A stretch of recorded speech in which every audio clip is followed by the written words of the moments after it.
Yes, my brothers. Come on, Lukey Wookie. North London, here we come. So we're headed off now. Just going to give you some pre-thoughts. We want to see how it stacks up. We're heading into watch the Arsenal against Fulham. And Luke, I think it's going to be a difficult game. What are you thinking? Yeah, I think it'll be an interesting game. I think it could go one or two ways. Well, you can either win or you lose, so that's a bit of a silly comment. No, but I mean, in the sense of Fulham can either play proper Brexit or...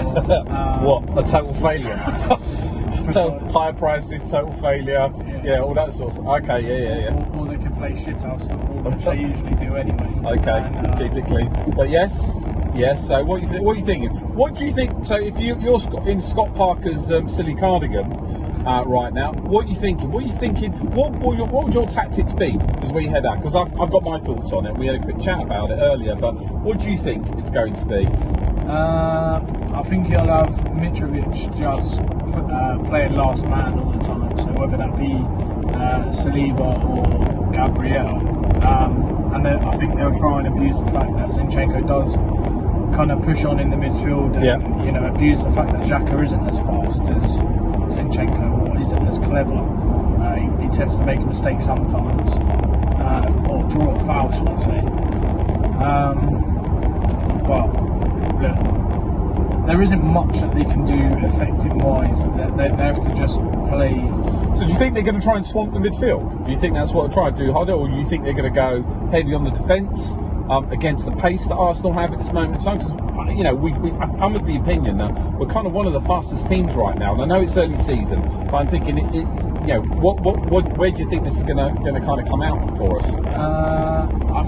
I think for Fulham they're going to play like a 3-5-2 potentially. 3-5-2. So you think they're going to swamp the midfield? I think they'll just play wing backs, but then I think towards like 35 minutes to half time they're not even going to have a chance because Martinelli at the moment, a wing back is physically not capable to keep running up and down under pressure. And the pace that Arsenal have got at the moment. I know we're only 3 games in, and later on in the season things start to change. But for now, Martinelli's form, morale is high. Saka form, morale high, and you're starting to see a difference with an Odegaard and how he treats the players and stuff like that. So, and that's interesting. I'm seeing a big change in Odegaard, the way he is, the way he works, the way he's sort of coming in, and you're seeing him working in 2s and 3s. As they go out hunting. I genuinely believe if they go in and do the same as Bournemouth did, we'll try and swamp that midfield. I think our pace will overrun them because, as we said, for 90 minutes you can't keep that level of concentration up. I know they're professional footballers and I'll take all of that, but I genuinely believe that when we look at something like our midfield, the way it's working, but the pace that's in, as you say, on the wings with Saka, with Martinelli, who is absolutely upped his game, and of course Gabriel Jesus in there. I think that's a very, very dodgy sort of way to approach it. I think that's a bit of a difficult way of doing it. Everyone, that's it. We're back right in the middle of London right now, fighting our way through the traffic. But let me just say, I've just listened to a real lacklustre performance from Manchester United yet again. I can see some green shoots coming through. Southampton, I think, were unlucky. They did press them. They're yet to show there's some fragility there within the Man United camp. So and that's something for us to really look forward to for our Sunday game next week. But Luke, what do you think the formation's going to be today, mate? We had a good chat about it, but what do you think? What's your views on it? I think you're going to go with 4-2-3-1. I think that you're going to play 2 DMs, a cam. I think you're going to have Partey as the 8. You're going to have Xhaka as the 4. Yeah. And then you're going to have Odegaard as a 10 with Saka out the right, Martinelli left, Jesus up top. With me personally, I'd have Tomiyasu to give Ben White a rest because of reoccurring injuries from last season, and the ability to have rotation. Then I'd go with Saliba just on the inside of him. And do you think Saliba's going to be able to hold Mitrovic back? I think it'll be a test. I think it's going to show what Saliba is capable of doing. You know, Yeah. it's going to be a different test in comparison to what teams you face so Well, far. it's an interesting stat that we just found, actually. So from a Premiership scoring perspective, we go back to 2018. You look at the actual scoring track record. Mitrovic is actually the 4th highest scorer in the actual Premiership, averaging 1 goal every other game. All right. So it's going to be. I think this is the test for Saliba. This today is going to be the one if he does play. If not, you know, Ben White, I believe, is more than capable of handling and controlling Saliba. I think that's why we bought him. If you see that Fofana now going for 70 million, you know, I think he's the 3rd most expensive defender in the Premiership, other than what's his name? Slabhead, Maguire at 80 odd million. It's Ben White is now starting to actually look like a good deal. Young player, 50 million, 5-year contract. I think we did quite well there, contrary to everybody else's opinions. But the other stat actually was an interesting one that Luke's has come up with, is that in the last for the last 5 times that we've won 4 games on the bounce, okay, we've actually won the Premier League 3 times. So who knows? You know, I'm not saying that we're going to win the Premier League. I think we've got a much sterner test coming on. But I think we're going to see 2 or 3 things. We're going to see the same formation. We're going to see a really stern test with a proper, proven striker, contrary to everybody's opinion. I don't particularly like Mitrovic, if I'm honest with you.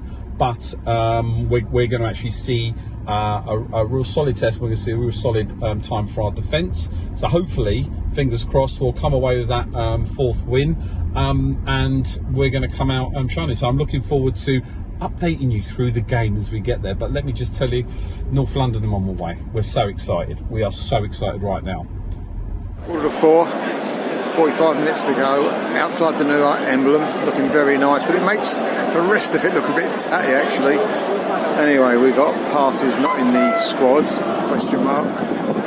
But we got El Neni, which should be okay, I should think. We'll get away with it today. It should be too good, as long as complacency doesn't kick in. Keane's on the bench. That could be a little gem, that one.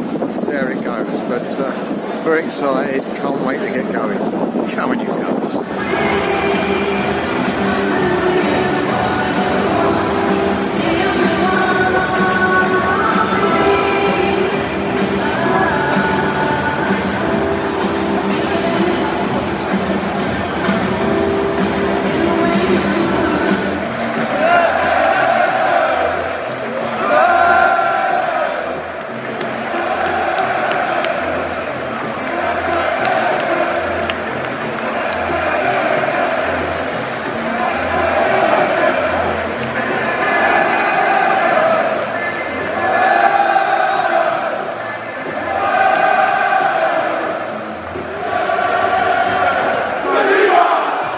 Oh yes, da da da da da da da da da da da da da.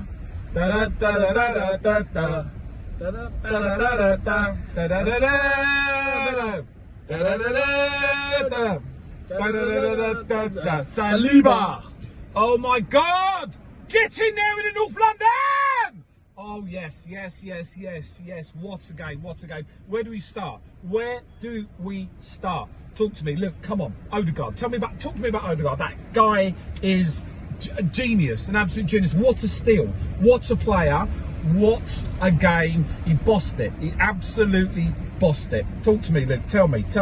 Mate, he was a different class. He needs to be not compared against De Bruyne because he's 23 years old, and you know, but to be captain in Arsenal, to be captain in Norway, to lead and drive the team the way he has today is just phenomenal. Different class, mate. Different class.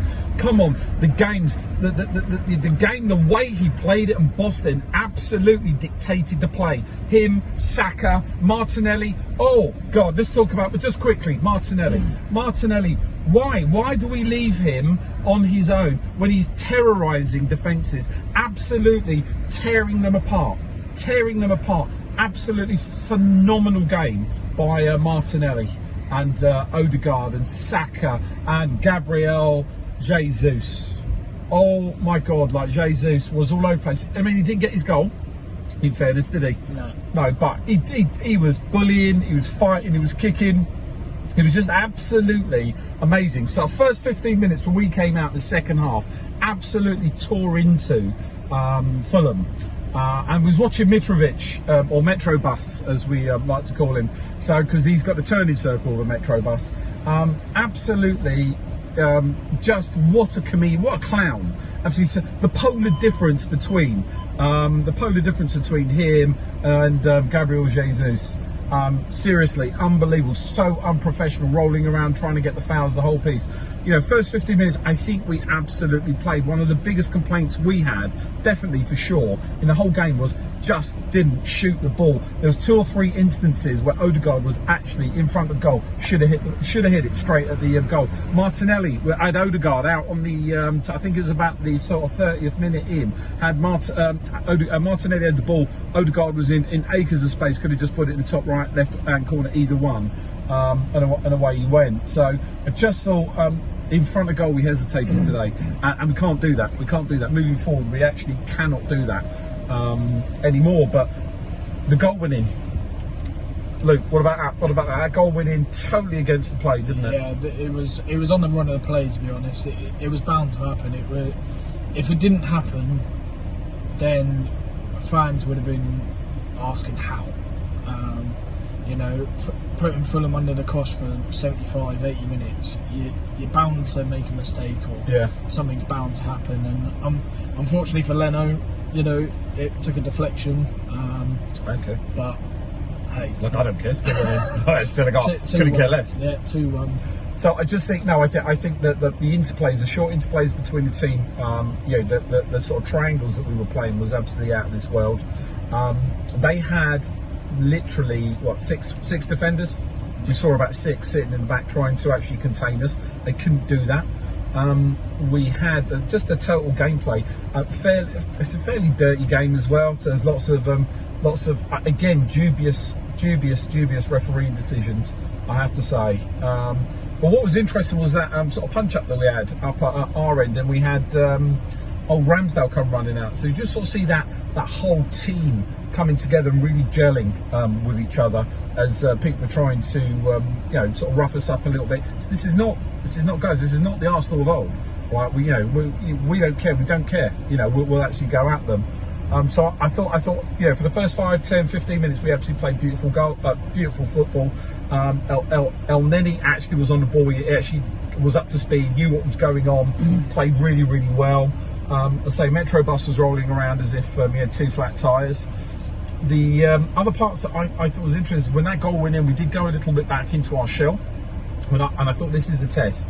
This is the test for me as to where we're going to end up and what we're going to do. But it was interesting because we just came at them. It was like a switch had been flipped, and then that was it. Off we went. We looked a little bit shaky at the back for quite a while. And I think when you look at the sort of 65th minute, we started to really get back on ourselves on there. But oh my lord, the football that we were playing today. If we could only keep that up for the rest of the season, we have to be contenders for top 4. Have to be. And I hope the rest of the Premier League sort of looking at us. Well, I mean, what other bits would you say, Luke? Because there's so much. There's so much. The other bit I'd like to mention is Nketiah, actually. Other than doing his job, like scoring, which he should have done at least twice, you know, he impacted the game. He had a massive influence. What he would have done last year would have been lose the ball, you know, dived over. He fought for the ball. He had a bit of passion, and he knew what shirt he was wearing. The shirt he's been fighting for a very long time. Unfortunately, you know, he's not starting because you've got a world-class striker. You've got a striker which is just that little bit level which no one else has been at for a very long time, actually. And